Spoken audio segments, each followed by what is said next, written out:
La vidéo qui suit contient des scènes de gratitude. Nous préférons vous en avertir. L'école du jeu, en partenariat avec la boutique L'Imaginaire. Au-delà de vos attentes.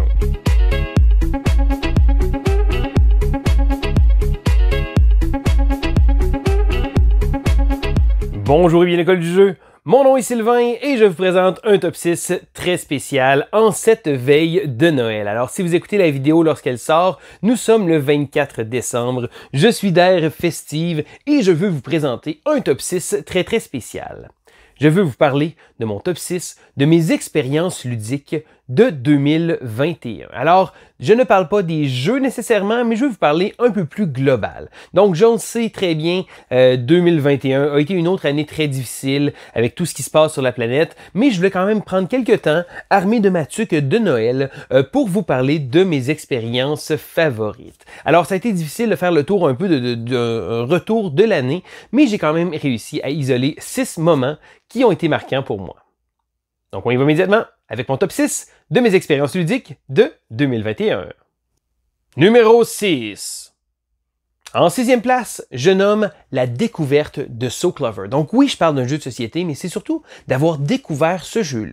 Alors So Clover, pour ceux qui ne le savent pas, est un jeu de party. C'est habituellement pas nécessairement ma tasse de thé. Donc c'est des jeux souvent que je vais acquérir ou je vais apprendre pour pouvoir jouer avec d'autres personnes un peu. Mais je dirais que So Clover a vraiment été un franc succès. Et là, je le prends comme jeu de party, mais c'est un jeu pour faire découvrir le hobby. Et pour ma part, c'est vraiment important de montrer aux gens que le hobby a bien évolué. Souvent, on parle aux gens de jeux de société, ils vont nous parler de Monopoly. Savez-vous quoi? C'est correct, c'est ce que les gens se rappellent, mais il faut maintenant montrer aux gens qu'il existe mieux. Et c'est certain que c'est pas en sortant Terraforming Mars qu'on va réussir à accrocher quelqu'un avec le hobby. Des jeux comme So Clover, des jeux qui vont faire plaisir à un grand éventail de joueurs ou de non-joueurs, de jeunes ou de plus vieux, je dirais que c'est un jeu qui va ratisser très large et un jeu qui a été un énorme succès à chaque fois que je l'ai sorti sur la table. Et plus qu'on a de jeux qui peuvent permettre de faire découvrir le hobby à d'autres personnes, ça va être gagné. Donc c'est certain que So Clover a été une belle découverte cette année. C'est un des rares jeux de party qui va peut-être faire mon top des jeux de l'année. Comme je dis, j'ai vraiment été surpris. Habituellement, c'est pas nécessairement ma tasse de thé, mais So Clover a tellement été unanime que pour ma part, ça mérite une mention en numéro 6 de mes expériences ludiques de 2021. Numéro 5. En 5e place, c'est le retour des conventions ludiques. Alors cette année, on a eu le privilège, le plaisir, l'immense joie de participer au Delirium ludique qui en était à sa 3e édition. Donc l'an dernier, ça a été annulé pour des raisons de COVID. Cette année, ça l'a passé tout près d'être annulé, mais on a finalement eu une première convention ludique dans ce qui a paru comme une éternité. Et savez-vous quoi? J'ai tellement aimé mon expérience parce que pour moi, les conventions ludiques, oui, c'est de pouvoir jouer à des jeux, mais pour moi, les jeux, c'est presque secondaire. Je sais que la plupart des gens, ils vont pour les jeux. Moi, j'y vais pour les gens, de pouvoir parler, de pouvoir côtoyer des gens qui partagent le même hobby que nous. C'est vraiment le fun. On arrive là-bas et tout le monde est notre ami. C'est comme si on connaissait tout le monde parce qu'on a tout le monde une passion qui nous réunit tous. Et dans des temps difficiles comme on a eu cette année, l'année dernière, ça fait du bien de pouvoir se réunir et de pouvoir justement voir que, bon, chaque joueur, chaque personne a ses petits groupes de jeux que vous jouez en solo, que vous jouez entre amis, dans votre famille ou quoi que ce soit, mais c'est le fun de temps en temps d'aller à large, de pouvoir jouer et discuter avec d'autres personnes qui partagent justement cette belle passion-là. Donc, le retour des événements ludiques, pour moi, ça m'a fait énormément de bien. J'ai très hâte de voir d'autres conventions arriver. J'ai très hâte de participer à d'autres conventions. Pour moi, c'est toujours un plaisir de pouvoir aller discuter avec les gens, aller parler avec tout le monde. Donc, moi, je me promène d'un bord à l'autre, puis j'aime vraiment ça, ce genre d'événement-là, justement pour pouvoir voir tout le monde. Et ça a été vraiment un de mes points forts de 2021. Numéro 4. Je vous parlais tout juste du Delirium ludique. Eh bien, mon numéro 4 a été une expérience de jeu que j'ai eue au Delirium. C'est ma partie de Campaign Trail. Alors, premièrement, je tiens à dire, j'ai fait cette partie-là avec JP de la chaîne. Et JP, malgré le fait qu'il n'y a pas beaucoup de gens qui le savent, on ne joue pas énormément souvent ensemble. On a eu quelques occasions, mais je dirais que dans les dernières années, ça s'est fait rare. Et je trouvais que le Delirium était une belle occasion de pouvoir partager une partie. Et quelle partie ce fut. C'est mon moment ludique le plus fort d'une partie de l'année, même depuis les dernières années, ma partie de Campaign Trail. Alors pour ceux qui ne savent pas, Campaign Trail est un jeu qui utilise comme thème les élections américaines. Donc on va avoir un système de cartes qu'on va jouer, on va déplacer pour aller chercher de l'influence et le tout se fait avec les systèmes de vote des différents États. Donc chacun des États, lorsque le parti est au pouvoir, vaut pour une certaine portion. Donc le Texas vaut pour beaucoup plus, par exemple, que le Rhode Island. Et c'est un jeu qui est très intéressant. C'est un jeu qui a un thème qui me plaisait beaucoup. La politique américaine, on n'est pas très investi dans la politique américaine ici au Québec, mais je trouvais que le thème était tellement bien rendu et la partie qu'on a fait, on était 6 joueurs, on jouait en équipe, j'étais en équipe d'ailleurs avec JP et on avait une partie très très serrée, très très amusante parce que malgré tout, ça a l'air d'être un jeu complexe, un jeu qui est hyper simple et hyper fluide, mais ce que j'ai vraiment aimé de cette expérience-là, c'est que la partie se déroulait et jusqu'à la fin, c'était très serré et ensuite de ça, il y a une équipe, l'équipe de Kevin et d'Alex qui tirait de l'arrière et au dernier tour, on fait une combinaison d'enchaînement, de revirement de situation absolument incroyable. On était tous au-dessus, levés au-dessus de la table à regarder qu'est-ce qui se passait. Il y a un changement drastique de score. Ils ont viré les votes dans plein d'États et ça l'a fait une espèce de coup d'État majeur et l'expérience ludique la plus intense que j'ai eue. Donc oui, le jeu est amusant, les gens est amusants et tout ça réuni avec le revirement final qui est absolument incroyable. Ça a vraiment été un de mes moments forts, une partie que je vais me rappeler pendant très très longtemps. D'ailleurs, après la partie, on s'est organisé pour essayer d'obtenir le jeu. Bon, le jeu était un projet sur Kickstarter.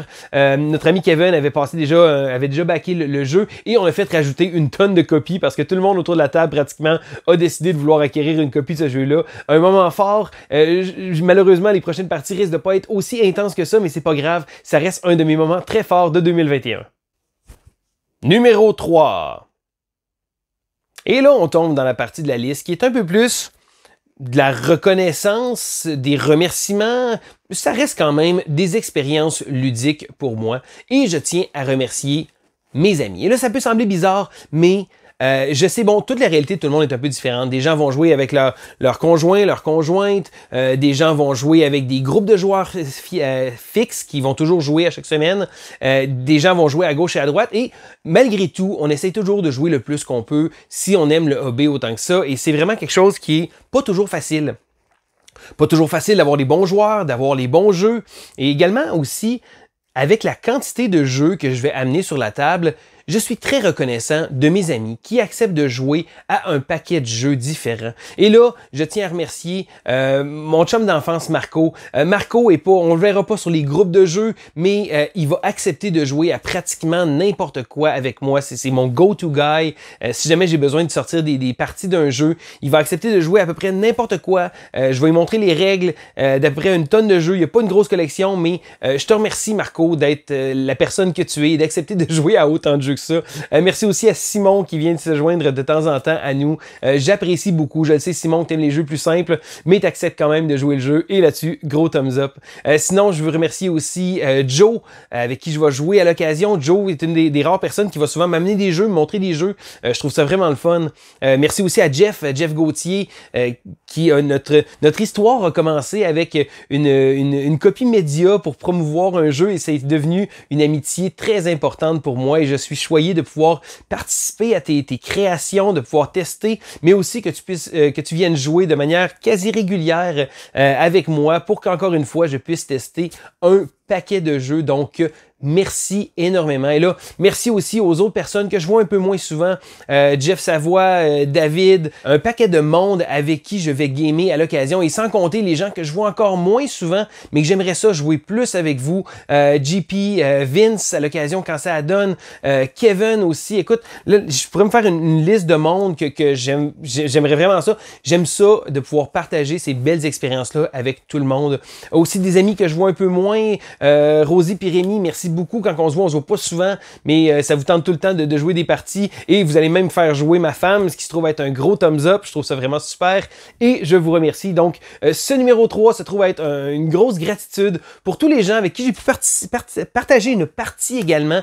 Merci beaucoup. J'aime toujours ça, de pouvoir vivre une expérience ludique avec un paquet de monde différent et je tiens à vous remercier.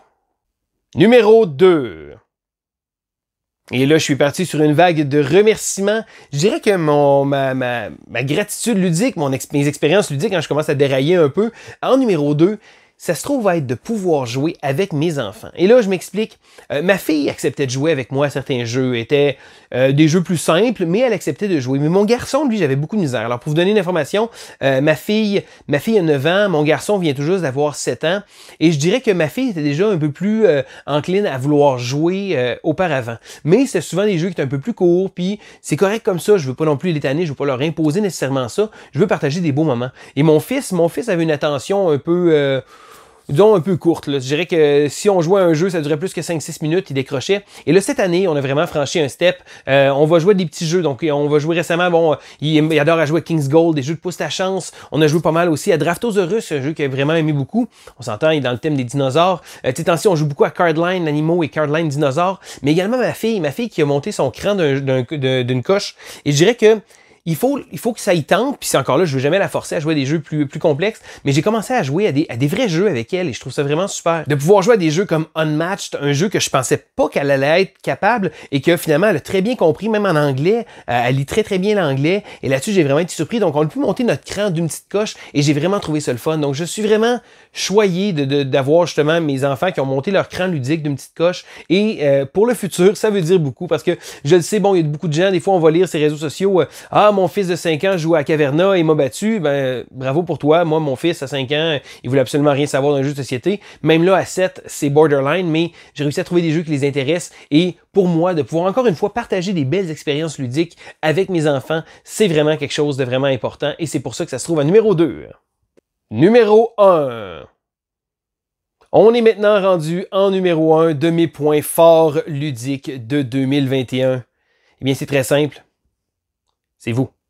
Et oui, vous qui nous écoutez, vous qui faisiez vivre la chaîne, les gens qui nous écoutent, les gens qui commentent, que vous vous impliquez de plein de façons différentes, que ce soit en mettant un petit pouce en l'air, d'être abonné à la chaîne, de partager nos vidéos, juste de commenter dans les commentaires, de pouvoir faire vivre un peu notre chaîne et également les gens qui sont abonnés à notre Patreon. Et je tiens à tout le monde, peu importe ce que vous avez, je tiens à vous remercier juste d'écouter la vidéo présentement.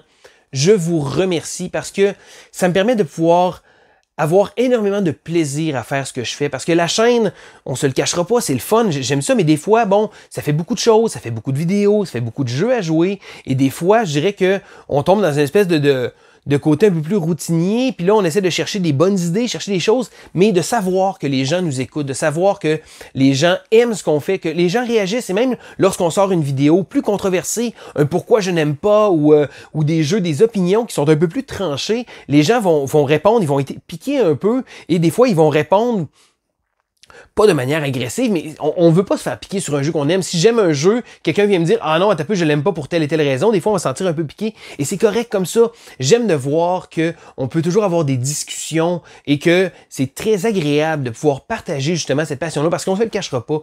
Notre hobby, et là vous voyez un peu un terme récurrent dans ma vidéo, notre hobby vit avec les expériences qu'on a, avec les gens avec qui on partage ça, et de pouvoir justement avoir la chaîne, cette espèce de beau tremplin-là pour pouvoir vous parler, de savoir qu'il y a des gens qui nous écoutent et des gens qui aiment ce qu'on fait. Parce que oui, ça prend beaucoup d'énergie, mais vous nous le rendez très très bien, juste avec justement votre implication, vos commentaires, des choses comme ça. Donc, je me répète un peu, mais je tiens à vous remercier. Et je sais que ça n'a pas toujours été facile. Je sais qu'il y a des années qui sont plus difficiles, hein, cette année, l'année dernière, avec toute la COVID, des choses comme ça. Mais je veux que vous sachiez qu'on a énormément de plaisir à produire ce contenu vidéo-là pour vous et qu'on est toujours à l'écoute. Si vous avez des idées, des concepts, des tops que vous voulez partager, écrivez-le encore une fois dans les commentaires. C'est vraiment ce qui nous fait vibrer, c'est d'avoir cette interaction-là du public et pour nous, c'est vraiment ça qui compte. Donc, merci énormément. Je profite également de l'occasion pour remercier notre partenaire, la boutique L'Imaginaire, mais aussi les compagnies d'édition de jeux, que ce soit Asmodée, ILO ou encore le Randolph, ou toutes les compagnies avec lesquelles on va faire affaire. Encore une fois, je vous remercie énormément. Et voilà, ça fait le tour de mes expériences ludiques, une façon un peu déconnectée, un peu par la bande, de pouvoir faire un paquet de remerciements en cette veille de Noël. Et si vous écoutez la vidéo après, eh bien dites-vous que tout cet élan de gratitude-là, de bonté de cœur, de petites trucs de Noël, c'est justement dû au fait que demain, c'est Noël. Donc j'espère que vous allez vous retrouver en famille, que vous allez être bien. Et si jamais vous avez la chance de partager quelques parties ou de faire découvrir le hobby à n'importe qui de votre famille, ou simplement de passer du bon temps avec les gens que vous aimez, c'est ça l'important. Donc c'était Sylvain pour l'école du jeu et on se dit à la prochaine!